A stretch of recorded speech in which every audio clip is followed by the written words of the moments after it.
গোলাপি আকাশে সূর্যটা হেলে পড়ছে, হালকা বাতাসে উড়ে যাচ্ছে গাছের পাতা।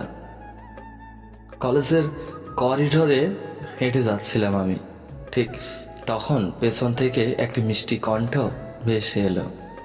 এই যে শুনছেন? পেছনে ঘুরতেই দেখি কালো টাইট জিন্স, কালো টি শার্টের ওপর একটি জ্যাকেট পরে দাঁড়িয়ে আছে এক মেয়ে। এই সাজে খুব বেশি মেয়েদের দেখা যায় না, কিন্তু তার উপর যেন একদম মানিয়ে গেছে। মেয়েটিকে চিনতে সময় লাগলো না। নেহা, আমাদের ক্লাসেরই ছাত্র। জি, আমাকে বলছেন? হুম, আপনাকে। আমি নেহা, আপনি বাপি, ঠিক তো? আমি বাপ্পি। না হলে আপনি কি আমাকে ডাকতেন? উফ, আপনি না খুব বেশি কথা বলেন। আচ্ছা বাদ দিন, যে ছেলেটার সঙ্গে সবসময় থাকেন সে কোথায়? কে? অনেক। হয়তো নামটা ঠিক মনে নেই। কেন খুঁজছেন? না মানে কিছু না, আসলে ফোন করলাম। নেহা যেন কিছুটা অস্বস্তিতে পড়ে গেল, কিন্তু আবার সাহস করে বলল, আসলে অনেকদিন ধরে বলবো বলবো করে ভাবছিলাম, কিন্তু কলেজে আপনাকে একা পাইনি কখনো। আজ তো পেয়ে গেছেন, বলেন যা বলার। নেহা একটু থেমে বলল, ক্লাসে যখনই তাকাই দেখি অনেকের পাশে বসে আছেন, জানেন? এরপর যখন তাকাই দেখি অনেকও আমার দিকে তাকিয়ে আছে। আমি হাসলে সেও তাকিয়ে হাসে। ও, তারপর? আপনি তাকান না কেন? আর আপনি খুব কম হাসেন, অথচ আপনার হাসিটা কিন্তু খুব সুন্দর। ছেলেটা কি বোকা না? এত কিছু বোঝার পরও বুঝতে পারে না। আমি হেসে ফেললাম। আমি তো আপনার দিকে তাকিয়েই হাসি। মানে? কথাটা বলে নেহা দৌড়ে চলে গেল। আমি অবাক হয়ে দাঁড়িয়ে রইলাম। মনের ভেতরে যেন এক অদ্ভুত অনুভূতি। খুশি হওয়া উচিত নাকি অনেকের জন্য খারাপ লাগা উচিত বুঝতে পারছিলাম না। সময় কেটে গেল, আমাদের বন্ধুত্ব আরো গভীর হলো। ধীরে ধীরে নেহা আমার জীবনের অবিচ্ছেদ অংশ হয়ে উঠল। ও সরল হাসি, ছোট ছোট অভিমান আর মিষ্টি খুনসুটিগুলো যেন আমার হৃদয়ে স্থায়ী জায়গা করে নিল। একদিন পড়াশোনা শেষে সাহস করে জিজ্ঞাসা করলাম, আমরা বিয়ে করছি কবে? নেহা এসে বলল, একই দিনে বিয়ে করতে চাও নাকি আলাদা দিনে? আমি চমকে গেলাম। প্লিজ এমন কথা বলো না, প্রেসার বেড়ে যাচ্ছে। নেহা আমার হাত ধরে মৃদু হাসলো। দাঁড়াও দাঁড়াও, আমার পছন্দের তালিকায় 3 জন আছে, লটারিতে যার নাম আগে আসবে তাকেই বিয়ে করব। আমি অবাক হয়ে বললাম, 3 জন? কে তারা? নেহা আমার কানের কাছে এসে ফিসফিস করে বলল, তুমি, তুমি আর তুমি। তার কথায় আমার হৃদয়টা এক মুহূর্তের জন্য থমকে গেল। নেহা চোখে জল টলমল করছিল।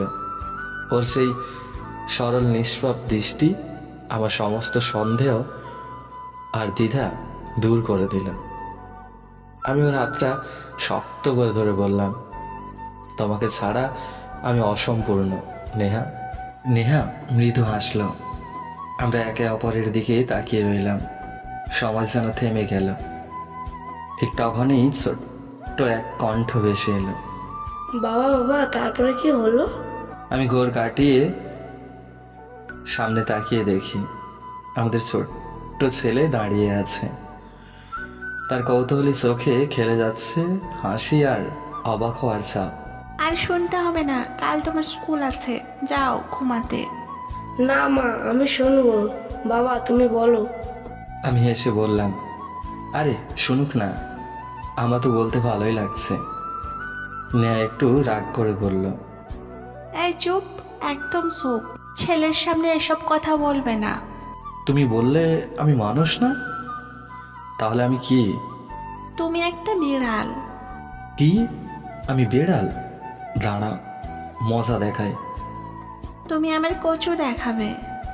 এই বলে নেহা ছেলেকে নিয়ে ঘুমাতে চলে গেল, আর আমি বসে রইলাম কচু দেখানোর জন্য।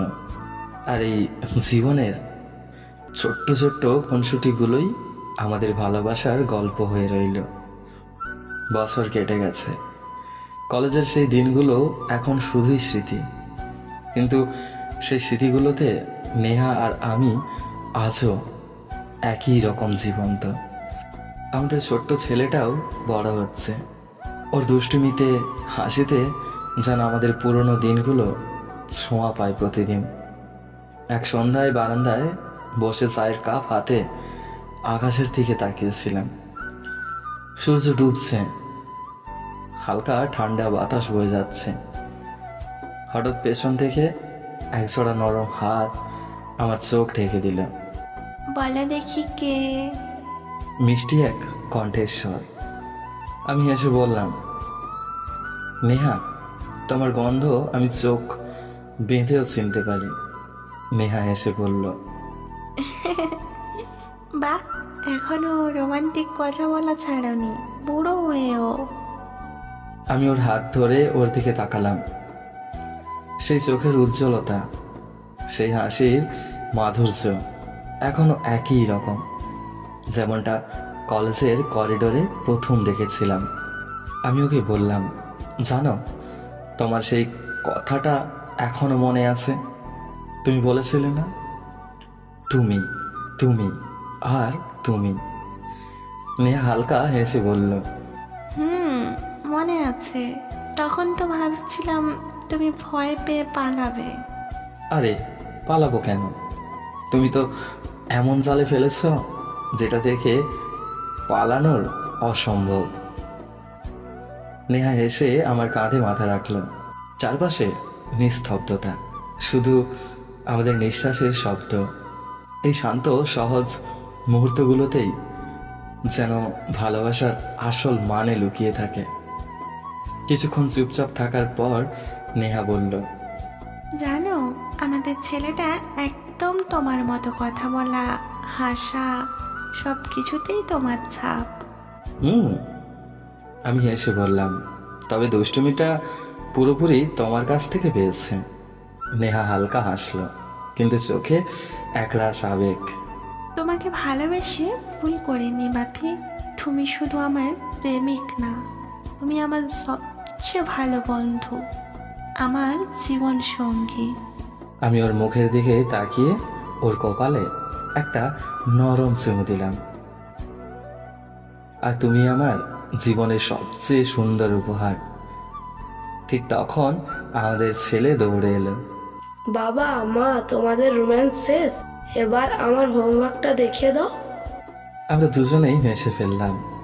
নেহা বলল, দেখেছো, আমাদের প্রেমের গল্পের নতুন অধ্যায় এখন আমাদের ছেলের সঙ্গেই চলছে। আমি ছেলেটাকে কোলে তুলে বললাম, তুমি তো আমাদের ভালোবাসার সবচেয়ে সুন্দর অধ্যায়। আর এইভাবেই চলতে থাকলো আমাদের জীবনের গল্প। হাসি, খুনসুটি আর ভালোবাসার ছোট্ট ছোট্ট মুহূর্তে ভরে থাকা এক অনন্ত যাত্রা। বন্ধুরা, আমাদের এই গল্পটা যদি আপনাদের ভালো লাগে, আমাদের চ্যানেলটি সাবস্ক্রাইব করুন আর পাশের বেল আইকনের অল ঘন্টিটা বাজিয়ে দিন। আর হ্যাঁ, একটা লাইক করে কমেন্টে জানিয়ে যাবেন কেমন লাগলো। আপনাদের এক একটা কমেন্ট পেলে আমরা মোটিভ হই নতুন নতুন গল্প বানানোর জন্য। ধন্যবাদ।